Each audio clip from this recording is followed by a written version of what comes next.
Hello and welcome to a new possible series. This is a series where I will be going through my favourite games of the year, and I may even do it next year, depending on how well this video turns out. Number 10. Xenoblade Chronicles 2. Xenoblade Chronicles 2 is an action role-playing game developed by Monolith Soft and published by Nintendo for the Nintendo Switch. Now, I didn't play this game until August of 2018, and this is an RPG where you play as a young orphaned salvager called Rex. And in this game, you are plopped into a massive world with a massive story. This game is surprisingly difficult, and even though I've been playing this game since August, I feel like I've gotten nowhere, because the game is surprisingly difficult. And with how complex some of the world areas are, it was really easy to get lost. I always got lost in the exact same area and always ended up running the same wrong way.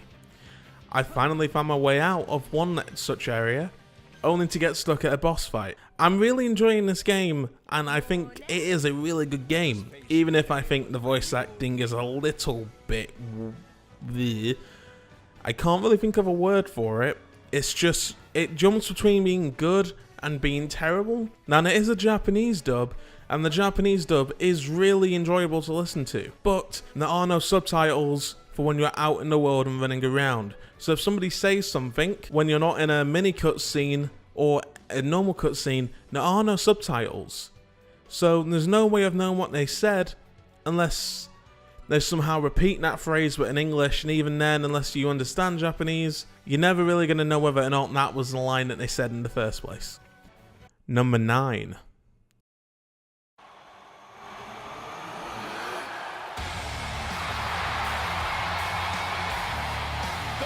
WWE 2K19 is a professional wrestling video game developed in a collaboration between Yuke and Visual Concepts, while being published by 2K Sports. It is the 12th game in the WWE game series, the 6th under the WWE 2K banner, and the follow-up to WWE 2K18. This game was a welcome change from 2K18, even though some of the dialogue in the story could be a bit cringy at times, or a bit forced. The overall My Career mode was so much better than the My Career mode of WWE 2K18. In this one we get voice acting and a proper story, and it was really quite fun compared to the other games. There were some nice new gameplay changes, such as the payback feature and the tower mode. The tower mode at times could get dull, as you'd just be playing match after match after match in one long row, and you can't just leave it and then go back to it in some cases. Some of them completely reset the progress when you lose and you have to go back to square one. And other times, if you just quit, they go back to square one. So if you want to take a break from the longer ones, sometimes you can't have that option. You have to play it or lose your progress. The game also features the Road to Glory mode, which returns from the previous ones, but now with the ability to join one of 8 different factions. And this I personally didn't see as much of a big deal, seeing as I mainly didn't play Road to Glory, as it was an online mode, and I don't play online in these WWE games. The single player mode was very stable, and bugs in it, there was only a couple bugs now and again, better than previous games of the series. If I had one complaint about this game, it would be that the My Career mode, it had a lot of huge difficulty spikes, and I guess I have 2 criticisms actually. Even though you can buy items for your My Career character with in-game currency, it still has a ridiculously stupid loot box system.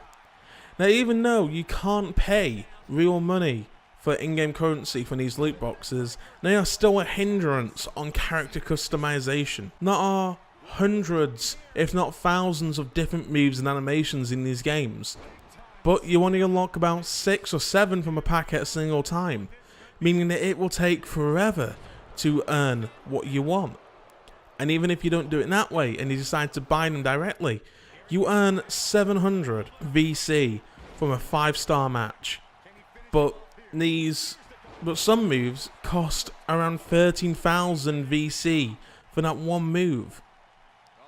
The prices are ridiculous, and I think for the next game, they really need to tone down those prices. Number 8. Yakuza 0 is an action-adventure video game developed and published by Sega. It is a prequel to the original Yakuza. The game originally came out in 2015 in Japan, on the PlayStation 3 and PlayStation 4. The game was then re-released in January 2017 in North America and Europe for the PlayStation 4, and then finally was released on August 1st of 2018 on Microsoft Windows. It is a prequel to the first Yakuza game where once again we play as Kazuma Kiryu. Kazuma Kiryu. It is about his beginnings in the Yakuza Mafia, when the man that he collected money from at the beginning of the game winds up dead. From there, he has to work to clear his name and seek out his redemption. The game is just utterly fantastic. It has multiple fighting styles, and each of them have their own unique abilities. Not only that, but the game is just incredibly fun. The combat flows incredibly nicely, and it feels like its own unique fighting system. If there's only one thing I can complain about with the combat, is that it's kind of repetitive at times. There was one really fun fight sequence where I was running through a building just beating people up left and right, only to be followed to an extremely difficult boss fight and I just barely survived. The game is extremely good, and I'm really looking forward to the next Yakuza title, but I also have another 6 that I haven't played. Once I complete this game, I've got a lot more to sit down and enjoy. Number 7. A Way Out is an action-adventure game developed by Hazelight Studios and published by Electronic Arts under their EA Originals program. The game is an online/local split-screen co-op game between 2 players. The game takes place in 1972. Vincent Moretti is freshly incarcerated and sent to prison for fraud and murder. In jail, he meets Leo Caruso. While they start off hating each other, they soon come to understand that if they work together, they could very well break out of prison. You and your friend, playing as Vincent and Leo, will go on a hell of an adventure. And despite it being a short game, it is really fun. This is a game that I absolutely loved. I just wish that my friend had stuck around to continue and finish the game with me. In fairness, we were both working full time, and by the time we were done with that, we just didn't want to come back to it. It had been too long. That's not to say that the game was bad, but by then we were too busy with life to continue. It is a game that I would definitely enjoy to go back to and complete, and I would happily see a sequel, because from the time that I was playing it with my friend, we loved it. Number 6. Listen to me, we don't want to kill any of you, but trust me, we will. Wake them up a little! This whole thing is pretty much done. We're more ghosts than people.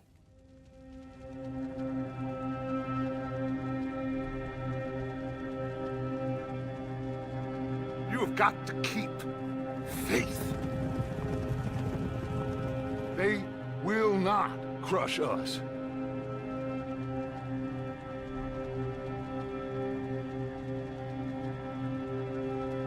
Good old Dutch. My best friend. You know how we met? A pair of hucksters trying to rob each other. Back in 78 or thereabouts. You have to love yourself a fire. It's one of the blessings. Sure, we can have fire. And we can have the knowledge of fire. But with that comes the knowledge of everything. Ladies and gentlemen, this is a robbery. Sons of Dutch. Makes us brothers. Sometimes, brothers make mistakes. You'll never change. I know that. All of you venerate savagery. And you will die savagely. Get out here! Stay strong. Stay with me. You have to love yourself a fire.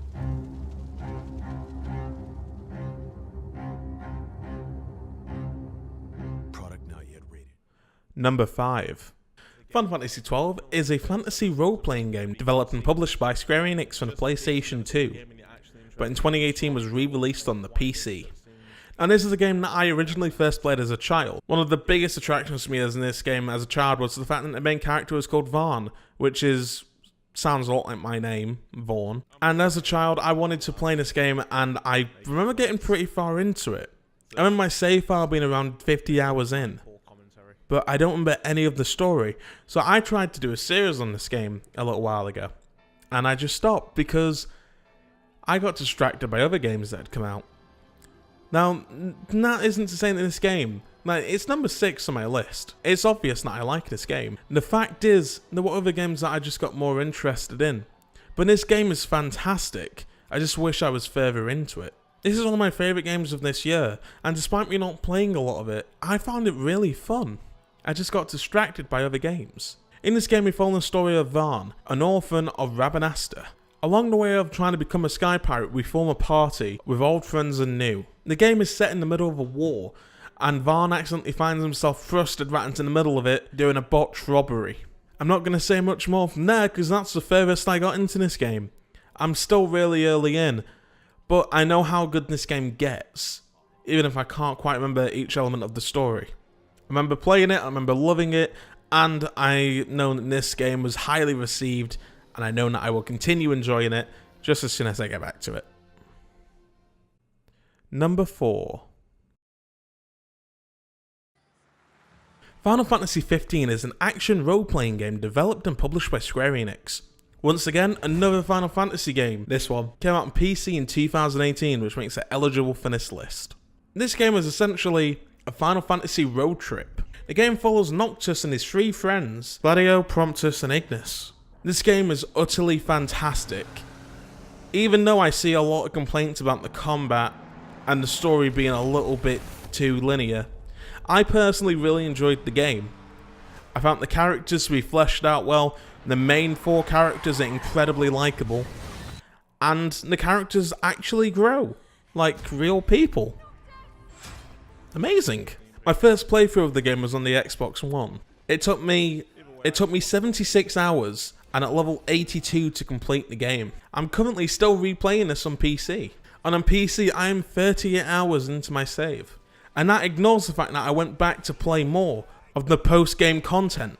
Now this is probably the best Final Fantasy game I played. I'll know better once I've completed Final Fantasy XII and Final Fantasy VIII. But if you have a PS4, Xbox One, Xbox One X or PC, this is a must-have game. If you haven't played it, it is well worth the purchase. I fully and wholeheartedly recommend this title. Number 3. Dragon Quest XI, Echoes of an Exclusive Age. Dragon Quest XI is a role-playing video game developed and published by Square Enix. My initial introduction to the Dragon Quest series was, as a child, I had a demo, and on this demo lied Dragon Quest VIII, The Journey of the Cursed King, because, oh my god, did I love that game as a child, and I just never completed Dragon Quest VIII, I never actually played and completed it until, I think, 2016, and I really loved it. By the time I completed it, I think my save file was around 90 hours long, and then when I heard that Dragon Quest XI was on Steam, I went and bought it immediately. Now, I don't want to say too much about the plot in this game. If you want to see what this game is like, there's footage on screen now, and I have a series on this game. It is a classic JRPG. It is a very old school JRPG. The game is challenging, the world is beautiful, and the story is incredibly engrossing. The characters are fantastic, and there's not a single moment that you want to put the game down, unless you're me, because recording this game makes it really hard to play. Because I just want to sit down, be quiet, and play it for hours and hours on end. Because when I'm trying to record it, I'm then realizing I'm not talking, and at that point, I feel like a complete idiot. I haven't sat down and played this just because I've been recording it, and I thought several times of quitting my series so that I can just play it and enjoy it. But I haven't, because I know I enjoy it when I do my videos on it. It's just the entire process of having to edit it all just kind of brings me out the fact that I'm trying to play and enjoy a game. Now, there's one thing that I did dislike about the game, which was the soundtrack. Now, the game came in a MIDI bass soundtrack. Now, if you don't know what that means, I'm going to put the original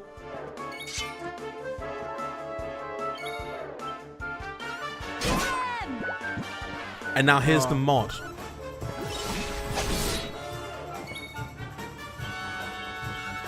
And that is the difference in sound quality we're talking about. But when we go back to MIDI, after being so used to having that amazing soundtrack from 8, none of us were a fan of it. Now many of us were waiting for a mod that would replace these MIDI files. And thankfully it eventually came along. Now one thing I will say is that this is a traditional turn-based combat game. So if you're not into turn-based, you're not going to like it. But for people like me that do actually enjoy turn-based strategy, this is a really solid game for that.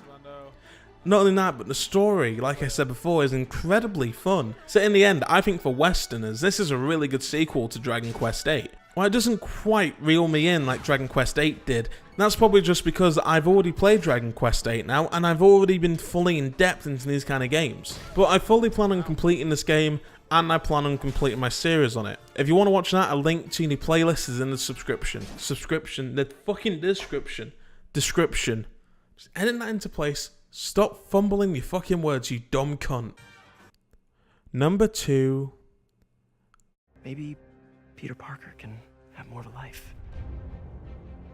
Marvel's Spider-Man is an action-adventure game developed by Insomniac Games and published by Sony Interactive Entertainment for the PlayStation 4. Now in this game I was so excited for that I actually bought a PlayStation 4 just so that I could play it.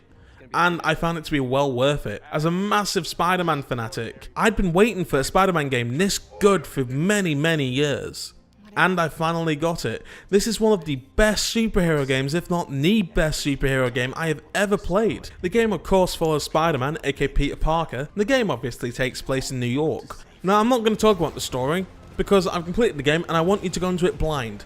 I want you to go and play this game, I want you to pick up a PS4, I want you to play this game, and I want you to enjoy it. As I've done for some of the other games in this list, I've gone into the bit in the story, I've given you the basics. I want you to go in blind, I want you to just dive into this game, get invested in it, and just fall in love with it the way I did. This game is phenomenal. The graphics are breathtaking at times. The story is just incredible. The combat is so much fun, and the use of gadgets mid-fight really can change up your playstyle. And you really do, as memey as this is, feel like Spider-Man. At its core, Insomniac Games' adventure strives to make you feel like Spider-Man. Wanted Marvel's Spider-Man on PS4 to make me feel like Spider-Man. Coupled with gameplay that made me feel like Spider-Man. I've never been so immersed in a superhero game before. This game is fantastic, and it is highly, highly recommended from me, which is why it gets my number 2 position.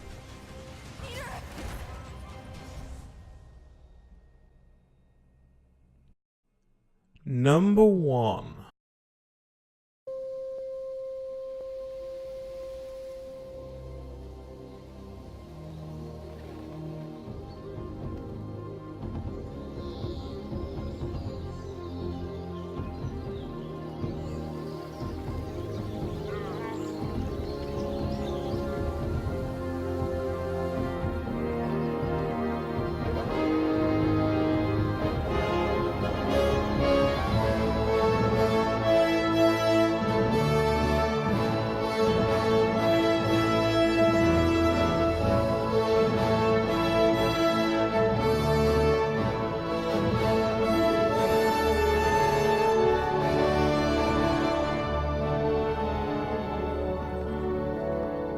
Kingdom Come Deliverance is an action role-playing video game developed by Warhorse Studios and published by Deep Silver for Microsoft Windows, PlayStation 4 and Xbox One. The game is set in 1403 Bohemia. On the orders of a Hungarian king Sigismund, human mercenaries raid the mining village of Skelets, a major source of silver. One of the survivors of that massacre is Henry, the son of a blacksmith. Henry joins the service of Lord Ragzig Cobbler, how the fuck do you pronounce that name, who leads a resistance movement against Sigismund's invasion. As Henry fights for justice for his murdered family, he becomes involved in an effort to restore Bohemia's rightful king, Wenceslas IV. On this game, I have a lot of videos on. I have my own series for this, and Henry is one of my favourite characters of all time.